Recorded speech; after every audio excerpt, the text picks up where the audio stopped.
नमस्कार मित्रों। आज का हमारा संदर्भ है टेक्नोलॉजी, जिसको हम तकनीक कहते हैं। किस प्रकार इसका विकास हुआ है और वो भी काफ़ी कम समय में। हम लोग जब देखते हैं पिछले 15-20 सालों का टेक्नोलॉजी का सफ़र, तो काफ़ी दिलचस्प है। अब मैं अपना एक एग्जांपल बताता हूँ। जब हम लोग छोटे थे तो उस समय रामायण और महाभारत पहला सीरियल था, जो कि टेलीविज़न पे काफ़ी उसका प्रचार प्रसार हुआ और काफ़ी लोकप्रिय भी हुआ। और उस समय से हम लोगों ने, जैसे मेरा जो जनरेशन है, तो कम से कम हम लोगों ने टीवी देखा कि टीवी होता कैसा है। और उस समय तक टीवी धीरे धीरे प्रचलित होने लगा और काफ़ी सीरियल्स वगैरह भी टीवी में दिखाई जाने लगी।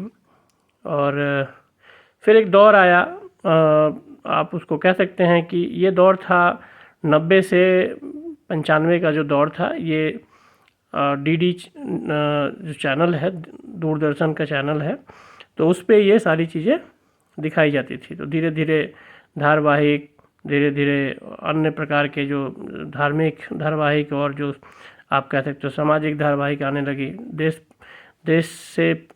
प्रेम से प्रेरित इस टाइप के भी सीरियल्स बनने लगे। फिर बच्चों के कुछ सीरियल्स आए, काफ़ी लोकप्रिय हुआ, जैसे शक्तिमान हुआ। तो इस प्रकार धीरे धीरे, तो अब हुआ क्या कि टीवी का जो प्रसार एक भारत जैसे देश में काफ़ी तेज़ी से हुआ, बहुत ही तेज़ी से। अब धीरे धीरे सबके घरों में टीवी आने लगी। और हालांकि शुरू में ये ब्लैक एंड वाइट हुआ करता था, लेकिन ठीक है, फिर भी एक्सेस था। लोग धीरे धीरे टीवी सबके घरों में आने लगे। तो ये दौर जो था, टीवी आने का जो दौर था, आप इसको कह सकते हैं कि 95 से लेके आप कह सकते हैं 2000 तक ये काफ़ी ज़ोर शोर से चला। फिर जो 2000 के बाद एक नया क्रांति आया। अब जैसे हम लोग अपने स्कूल में पढ़ते थे, तो वहाँ पे एक कंप्यूटर सेंटर हम लोगों का था। उसमें बहुत बढ़िया एसी लगा हुआ था और हम लोग बस जाके अपना जो शू वगैरह बाहर निकाल के अंदर जाते थे, बिल्कुल एसी चिल्ड एसी में जाके बस कंप्यूटर को 2-3 कमांड हम लोग उसको यूज करके फिर चले आते थे। तो वो एक कंप्यूटर क्लासेस था। हम लोग को ज़्यादा विशेष पता भी नहीं है कि उस समय क्या कंप्यूटर से हम लोगों ने सीखा, बट ठीक है, कंप्यूटर देखा हमने। सीसीटीवी भी कैमरा देखा, हमारे क्लासरूम में सीसीटीवी कैमरा लगाया गया था। वो हालांकि एनालॉग था, एनालॉग मतलब डिजिटल नहीं था, और वायर्ड था। और हमारे प्रिंसिपल के ऑफिस में वो सेंट्रलाइज था। और उसमें कुछ यूँ बटन, उसके जो स्विचेस होते थे, उसको हर क्लासरूम को वो ऑन ऑफ करके देखती थी। तो ये तो एक सफ़र हो गया। कह सकते हैं कि टीवी से जब हम धीरे धीरे बढ़ रहे हैं कंप्यूटर और कैमरा की तरफ, उसी समय उसी के दौर में शुरू हुआ पेजर का। पेजर क्या था कि एक मैसेजिंग सिस्टम था, कि जैसे अभी हम लोग फ़ोन में हमारे पास व्हाट्सएप पे मैसेज आता है, वैसे ही उसमें भी था। एक छोटा सा डिवाइस था और उस पर मैसेज, जो भी जिसको अगर किसी को भेजना है मैसेज, वो मैसेज उस पर चला जाता था। मैसेज के बाद आया मोबाइल फ़ोन्स का। एक्चुअली उससे पहले भी शुरू था, 4-5 साल पहले से मोबाइल, लेकिन इंडिया में कह सकते हैं कि वो 2000 का जो समय था, उसी समय से ये मोबाइल फ़ोन भी धीरे धीरे रफ्तार पकड़ने लगे। और उसमें योगदान हमारे देश में जो सबसे बड़े उद्योगपति थे, और रिलायंस के जो ग्रुप है, रिलायंस ग्रुप है, उसने काफ़ी रिलायंस मोबाइल फ़ोन उसने लॉन्च किया 500 रुपीज़ में, और एक नारा था कर लो दुनिया मुट्ठी में। तो धीरे धीरे मोबाइल भी धीरे धीरे सब लोगों ने एक्सेस, सबके पास धीरे धीरे करके अगले 5 साल 6 साल में लगभग जैसे उस समय का अगर पॉपुलेशन हम 90 करोड़ मान ले, तो उसमें लगभग 35 करोड़ तक लोगों के पास मोबाइल आ गए थे। वो भले ही छोटे से थे, नोकिया ने इसमें अग्रणी रोल निभाया। उनके जो मोबाइल फ़ोन्स थे काफ़ी फेमस थे। और अब बात करते हैं कि जब जैसे 2005 के बाद अब आ गया, अब थोड़ा एडवांसमेंट आना शुरू हो गया मोबाइल फ़ोन में। और इधर मैं टीवी की जो बात की थी, टीवी का भी एक तरीके से स्विच हो गया था ब्लैक एंड वाइट से कलर्ड में, ठीक है। तो ये आप कह सकते हैं कि 2000 से लेके 2005 तक कलर टीवी का एक पूरा एक युग था, और कई सारी कंपनियां कलर टीवी बनाती थी। लेकिन धीरे धीरे क्या हुआ, जब मोबाइल का जब ग्रोथ हुआ, तो हम कह सकते हैं कि मोबाइल का ग्रोथ अगर अप था, तो उसके कंपैरिजन में टीवी का जो ग्रोथ था कुछ इम्पैक्ट तो आने लगा था, बट वो दिख नहीं रहा था। लेकिन धीरे धीरे जब दिखता कब है, मैं अभी आपको बताऊंगा कि जब 2005 के बाद कलर्ड फ़ोन्स आने लगे, कई कंपनियां आ गई। पहले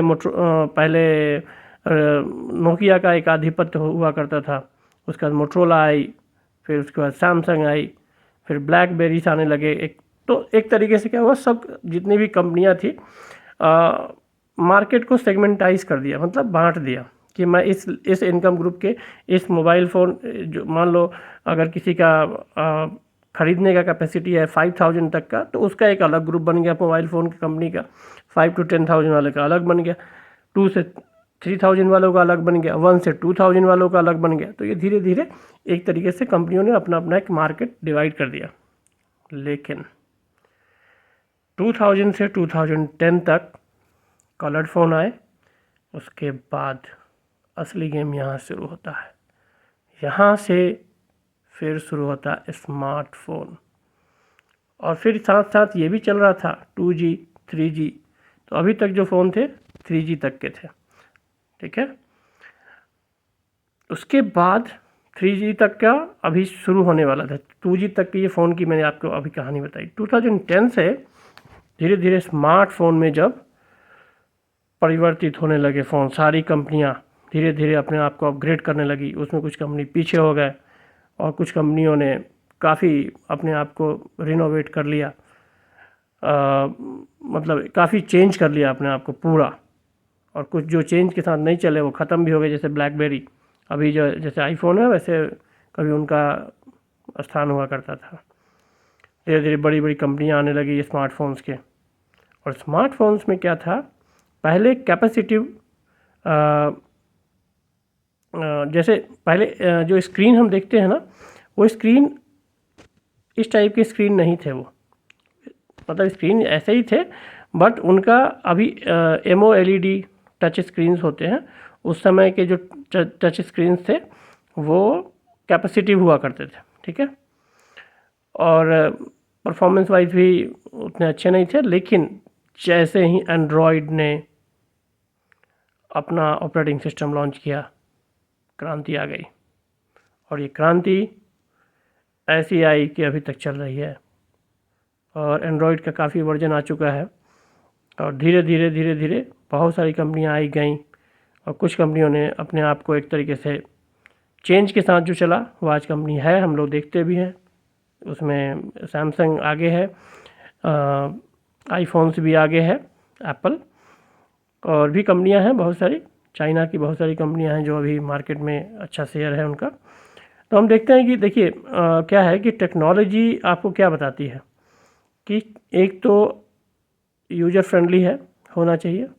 दूसरा, समय के साथ जो चेंज हुआ, तो टेक्नोलॉजी से हम बहुत कुछ सीख सकते हैं कि भाई आज से 10 साल 15 साल पहले जो टेक्नोलॉजी था, तो उसमें बहुत सारी कंपनियां आई और चली गई, और बहुत सारी कंपनियां बहुत बाद में आई, लेकिन बहुत ज़्यादा उनका ग्रोथ हुआ। और अभी भी उनमें चेंज का वो एक है, नया नया वर्जन वो लाते हैं। क्यों लाते हैं? क्योंकि चेंज पे वो ज़्यादा ध्यान देते हैं। जो चेंज नहीं हुआ समय के अनुसार, अभी क्या है 4G 2010 से अभी तक का जो एज था वो 4G का था। अब धीरे धीरे 5G में सारी फ़ोन अपग्रेड हो रही हैं। तो देखेंगे हम कि अभी और बहुत ज़्यादा डेवलपमेंट होगा हमारे फ़ोन्स के टेक्नोलॉजी में। और अब एक साथ और मैं बता रहा हूँ, जो मैंने टीवी के बारे में बताया था, तो टीवी का जो ट्यूब बेस्ड जो टीवियाँ थी, टीवी पहले जो बिकती थी, उनका भी एक तरीके से ढलान शुरू हो गया। बड़े बड़े अच्छे अच्छे कंपनियों के प्लांट बंद हो गए, जिन्होंने अपने आप को एलईडी टीवी और एलसीडी टीवी, पहले तो एलसीडी आया फिर एलईडी आया, जिन्होंने अपने आप को चेंज नहीं किया, वो कंपनी बंद हो गई। और आज ये दशा है कि बहुत अच्छी खासी कंपनियां बंद हो चुकी है और नई नई कंपनियां, सोनी पहले भी थी, अभी भी है, सोनी ने अपने आप को अपग्रेड करते रहा, फिलिप्स भी अपने आप को अपग्रेड कर ली, पैनासोनिक ने भी कर ली। और तो उनके जो फ्लैट टीवी का अभी सिस्टम आ गया हुआ है, तो फ्लैट टीवीज़ हर घरों में लगे होते हैं, ठीक है, उसमें भी फ्लैश टीवी भी हैं बहुत सारे। तो इस टाइप के टीवी में बहुत ही कॉस्टली और उनके अच्छे खासे मार्केट हैं। तो साथ साथ टीवी ने भी अपने आप को अपग्रेड किया मोबाइल के साथ, तो और भी निरंतर होता रहेगा। अब फोल्डेड फ़ोन्स भी आ रहे हैं, ठीक है, और धीरे धीरे और भी अपग्रेडेशन होगा। जैसे जैसे अब टेक्नोलॉजी से 5G आ जाएगा तो 5G से स्पीड बढ़ जाएंगी, तो और भी बहुत सारे चेंजेस कैमरा के क्वालिटीज़ में, साउंड में, डेटा ट्रांसमिशन में, ये सारी चेंजेस हम देखेंगे। तो फिर और भी कुछ नया हम लेके आएंगे हमारे अगले वाले अंक में। तब तक के लिए नमस्कार।